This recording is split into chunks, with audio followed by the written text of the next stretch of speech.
Former Congressman Harold Ford Jr. is in attendance as well. Mayor Mark Luttrell is here. The superintendent for Shelby County Schools is here as well, and a whole host of the Memphis City School Board and Shelby County School Board members as well. And all we really need now is the guest of honor, the President of the United States, our 44th President. We're going to switch from this music to Hail to the Chief, I would assume. Which would be very appropriate. And so, it appears the class is all here. They are in position. The last row has been filled. And now the moment everyone has been waiting for. Ladies and gentlemen, the President of the United States. God damn it! Ah! Cool ass. I'm excited. Look at that shit.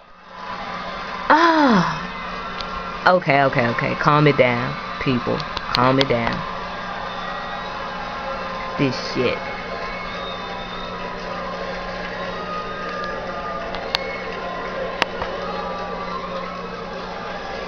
She's so freaking cool. Hands with Principal Kleiner right now. Walking over to the valedictorian salutatory end right now. And continuing with the dignitaries from Memphis City Schools. Greeting them up on stage. And of course the crowd is ecstatic to see the President. He cool as crap. How the hell he gonna be here? Stop it. Sickening. Take his time and let the ceremony begin. Cool ass. Oh shit. Oh, he's so fucking cool to me, man. Cool ass. Had to go look at my sheet again. I forgot. Usually have this thing down. Wow, it's a great day to be a Washingtonian. That's the principal. Need somebody to check the pollen count in the room. It's messing with my allergies. It's definitely allergies. At this time, help me welcome to the stage our salutatorian, Vashti Taylor, with words of encouragement. Vashti Taylor. Y'all deltas might know Vashti. Good afternoon, Superintendent Cash, Principal Kiner, faculty, staff, family, and friends. And since I'm not a name dropper, the keynote speaker. On May 22nd, 1993, my heart beat slowed enough to cause concern that I might not live. But I stand before you today. By the time I reached the 3rd grade, I was put into special education. But I stand before you today. By the time I reached middle school, I overheard that I might not make it through high school. Come on. But I stand before you today. Come on. By the time I reached 8th grade, I felt like giving up. But I stand before you today. Most of you have been through a lot more than I have. But you stand here today with me. And you did not give up because you knew that there was more in store. We believe that there is more in store than what we see. We believe that there is more in store than what has been taken from us. We believe that there is more in store than what has been given to us. We believe that there is more in store than what is around us. I stand before you today to say thank you to the people who started telling us in the 9th grade. Just keep moving on. Just keep your head up high, and you're more special than you think. I want to say thank you to the programs like Morning on Upper Bound, Memphis Summer Youth Jobs, and My For Cool program that helped me with job interviews, college applications, tuition, and more.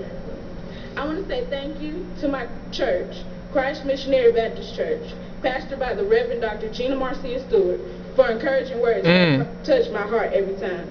I want to say thank you to my mother, sisters, family, and friends who have put up with me for a very long time. Let us determine here today that there is no looking back. The future is before us now. So let us walk together as one, because I know I am one. You know you are one. We know we are one. Hardcore. Political critical. Tom Food Talk will be there. Gets higher. Please welcome my baby sister. She hates it when I call her that, but I have the mic. My baby sister is Paula Hollins, who she and her husband wrote the class song for this year, I Am One.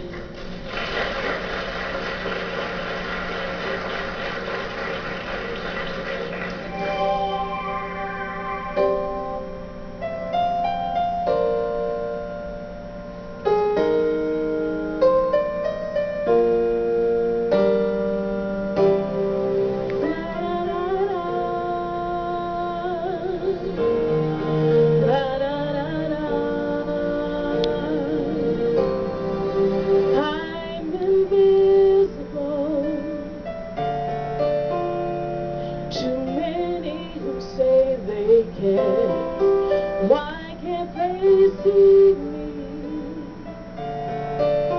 Maybe they think I'm not really there.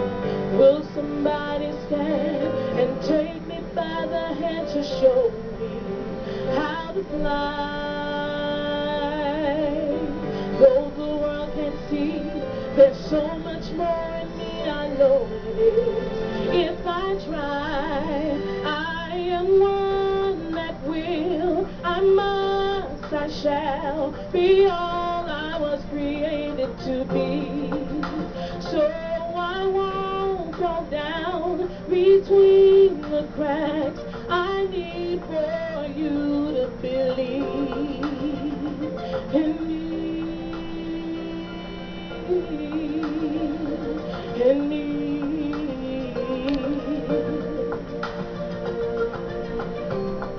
Against all odds I stand. Some say my life doesn't even count, but my life's not in their hands. I'm not another number just to be counted out. Will somebody stand and take me by the hand to show me how to fly? Though the world can't see, there's so much more in me, I know it is. If I try, I am one that will, I must, I shall be all I was created to be. So I won't fall down between the cracks. I need for you to believe I am one that will, I must, I shall be all I was created to be. So I won't fall down between the cracks. I need for you to believe in me. In me. In me. I am one that will achieve.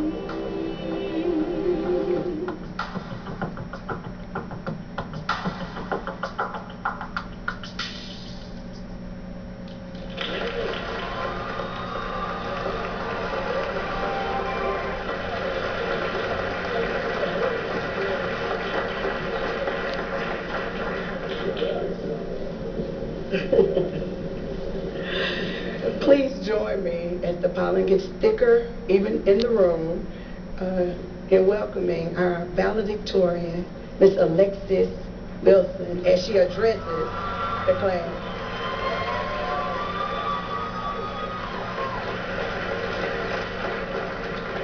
Principal Kiner, faculty members, family, friends, and fellow graduates. I would like to thank you all for joining us in this joyous and historic occasion. We are here today to celebrate the achievements of the class of 2011. We are also here today to witness history. Just in case you have not heard, we have a very special commencement speaker. My fellow graduates and I have a lot for which to be thankful. We have the honor to walk the hallowed halls of the Booker T. Washington High School. Those halls have so much history within its walls. that the very foundation is constructed from the sheer essence of those who came before us.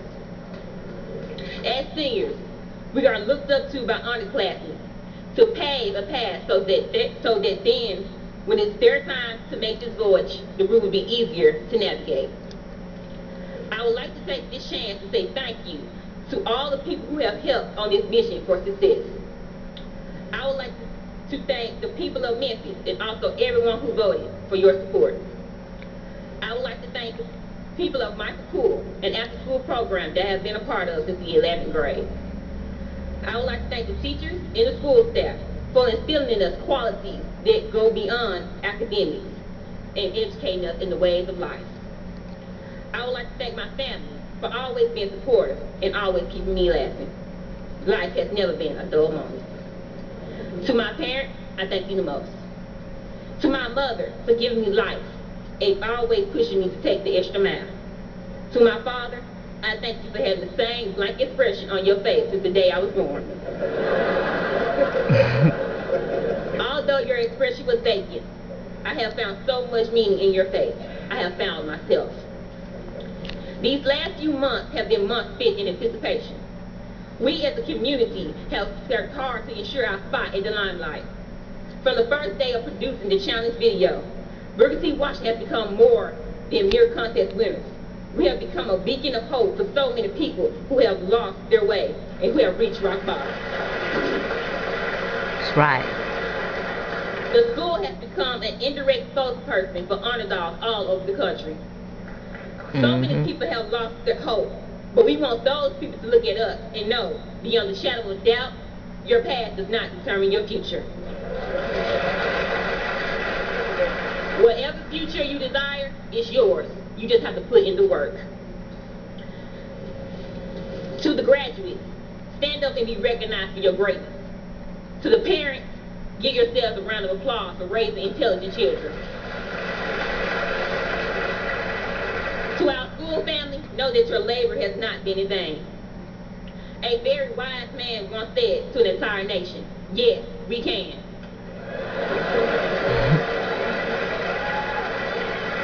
Well, I am here to remind you of his words, and with those words, know that you can build a better tomorrow. Thank you.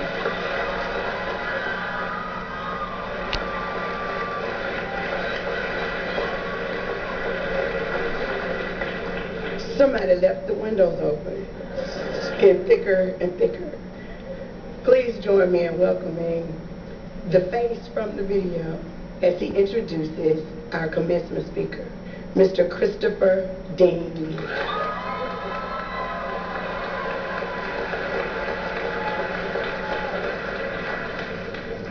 Good afternoon. It is my task today to introduce the keynote speaker. Our keynote speaker's position makes this a difficult job for me. Under normal circumstances, the person who introduces the keynote speaker usually have to give vital statistics about the speaker that no one knows, like where he works. Everyone knows that. Or to whom he's married to. Everyone knows the beautiful First Lady Michelle Obama. Or I call it shit. where the speaker was born. That was the joke. Go ahead, man.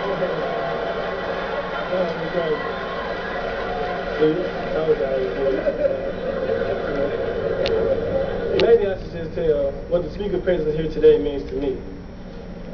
Our speaker presence today means that someone who looks like me can go to Columbia and Harvard and become the President of the United States of America. That's right. Our speaker presence means to me, growing up in a home without a father figure will not stop me from being an iconic father figure in the eyes of my children. Come on. Well said, sir. Our speaker presence today means that no one, don't believe anything anyone says about me.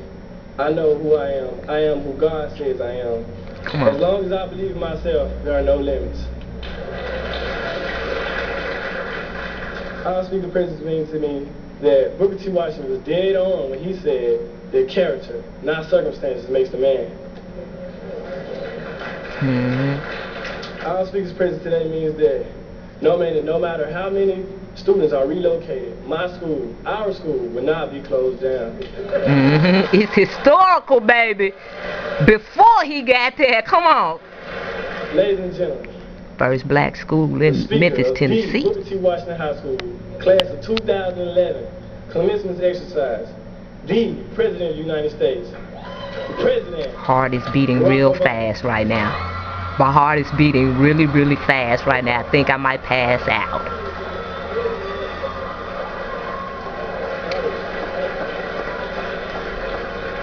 Thank you. Thank you very much, everybody. Thank you. Thank you so much. Everybody, please have a seat. Thank you, Chris. Hello, Memphis. Hello. Congratulations to the class of 2011.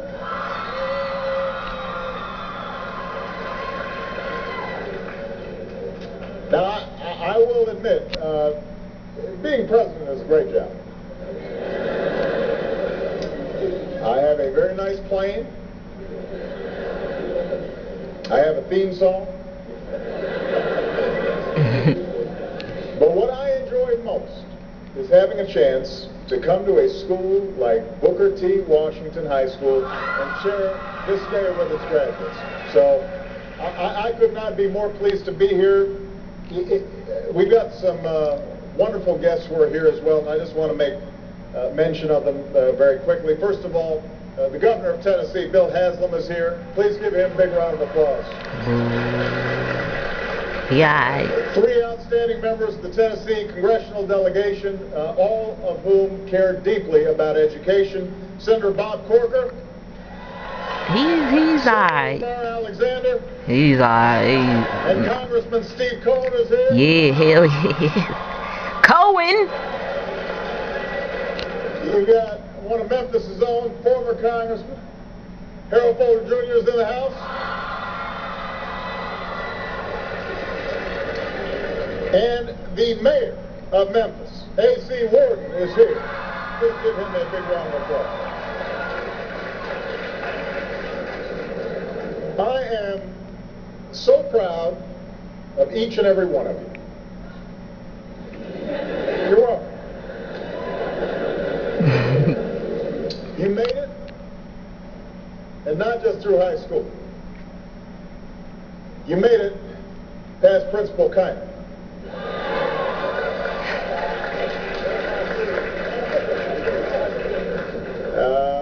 I've spent a little bit of time with her now, and you can tell she is not messing around. I've only been in Memphis a couple hours, but I'm pretty sure that if she told me to do something, I'd do it.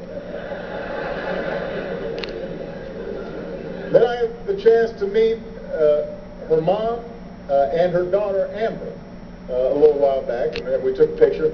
Turns out Amber actually goes to another high school. She was worried that the boys would be afraid to talk to her if her mom was lurking in the hallways. Which is why my next job will be principal at Sasha and Malia's high school. And then I'll be president of their college.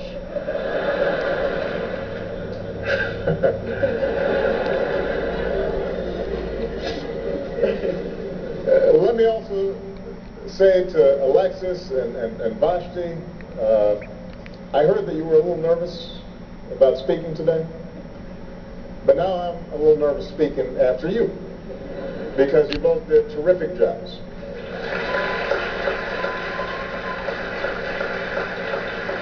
We've had some great performances by Shalonda and Tashia and Paula and the jazz band. Give them a big round of applause. Last but not least, I want to recognize all the people who helped you to reach this milestone. The parents, the grandparents, the aunts, the uncles, the sisters, the brothers, the friends, the neighbors who have loved you and stood behind you every step of the way. Congratulations, family. And I want to acknowledge the devoted teachers and administrators at Booker T. Washington.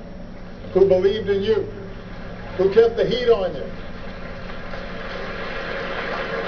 and have never treated teaching as a job, but rather as a calling. You know, every commencement is a day of celebration. I was just telling somebody backstage, I just love commencements. I get all choked up at commencements. So I can tell you already right now, I will cry at my children's commencement. I cry at other people's commencements. But this one is especially hopeful. This one's especially hopeful because some people say that schools like BTW just aren't supposed to succeed in America. You'll hear them say the streets are too rough in those neighborhoods. The schools are too broken. The kids don't stand a chance.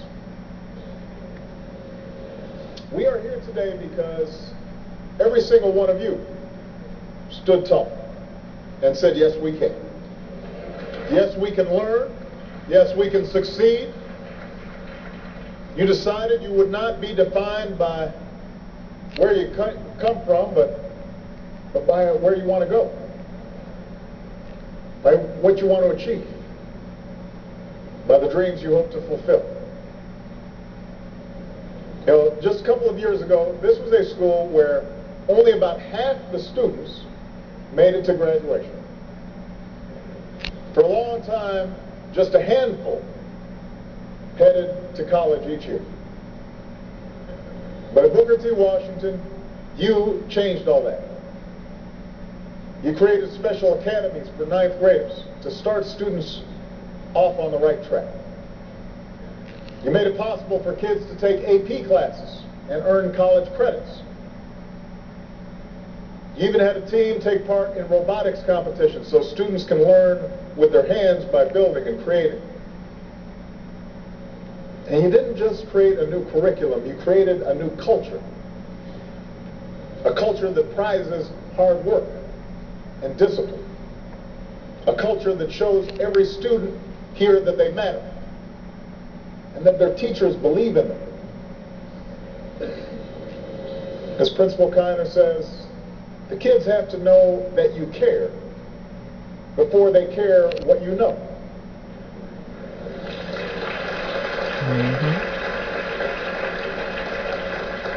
And because you created this culture of caring and learning, today we're standing with a very different Booker T. Washington High School. Today, this is a place where more than 4 out of 5 students are earning a diploma. A place where 70% of the graduates will continue their education. Where many will be the very first in their families to go to college.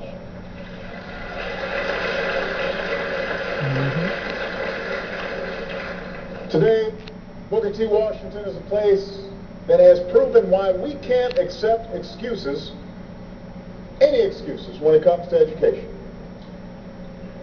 In the United States of America, we should never accept anything less than the best that our children have to offer. As your teacher, Steve McKinney, where's Steve at? There he is. AKA Big Mac. And I see why they call you Big Mac.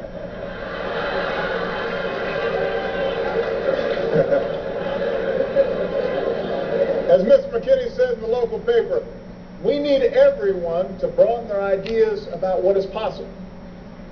We need parents, politicians, and the media to see how success is possible, how success is happening every day. So that's why I came here today. Because if success can happen here at Booker T. Washington, it can happen anywhere in Memphis.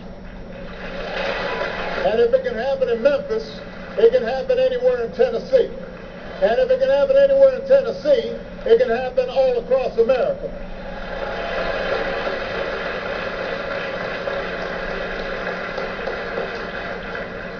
So So ever since I became president, my administration has been working hard to make sure that we build on the progress that's taking place in schools like this. We've got to encourage the kind of change that's led not by politicians, not by Washington, D.C., but by teachers and principals and parents and entire communities, by ordinary people standing up and demanding a better future for their children.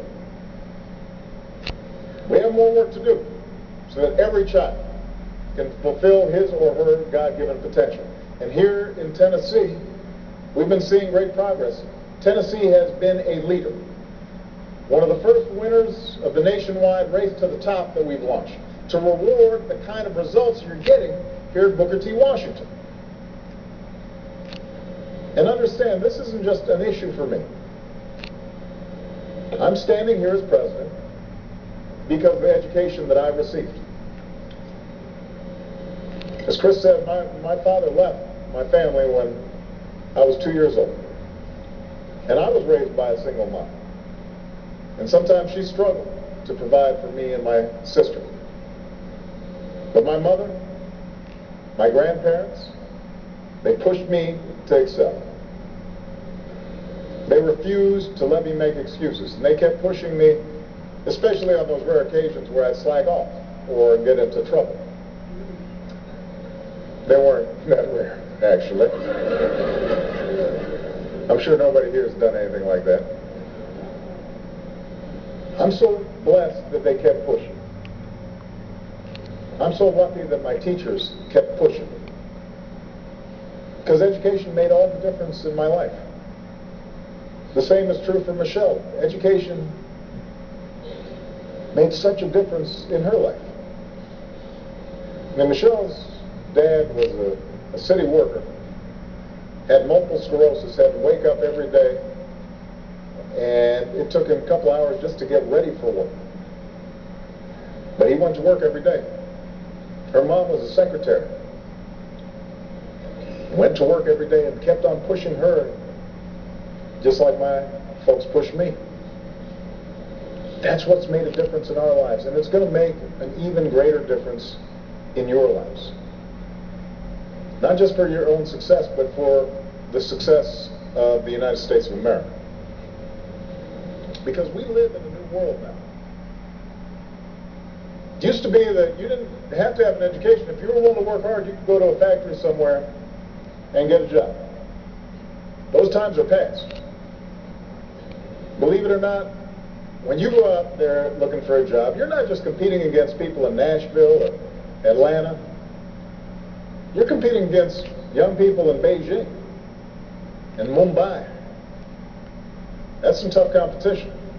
Those kids are hungry. They're working hard. And you'll need to be prepared for it. And as a country, we need all of our young people to be ready. We can't just have some young people successful.